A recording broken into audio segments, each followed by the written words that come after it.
آزادی کو 1857 کو بیان کرتے ہیں، اس لیے کہ دلی کے اندر ایک جنگ ہوئی اور اس جنگ کے اندر جو ہے کل 29,000 لوگ مارے گئے. اتنے ان کی یہ تاریخ یاد رکھیے، 29,000 لوگ دلی کے اندر مارے گئے اور انگریز بھی بہت سارے مارے گئے.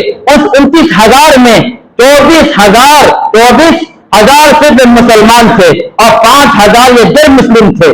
پہلی جنگ ایسی تھی دنیا کے اندر، بولتا ہوں دنیا کے اندر اور اس ملک کے اندر پہلی جنگ ایسی تھی کہ کسی دیروں نے 5,000 ملک کو آزاد کرانے میں حصہ لیا ہو. پہلی بات تھی، یہ گیروں کے لیے بہت بڑی چیز تھی کہ 5,000 ہمارے لوگوں نے جو ہے اس ملک کو آزاد کرانے کے لیے حصہ لیا ہے. اسی لیے وہ لوگ یہ 1857 کو کہتے ہیں.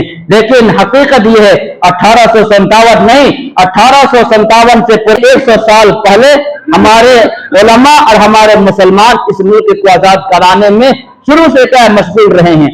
اچھا، اب تو یہ 1857 کے بعد تمام لوگ ساتھ ہوئے، مسلمان یہ تمام کے تمام، لیکن پھر بھی یہ ملک آزاد نہیں ہوا.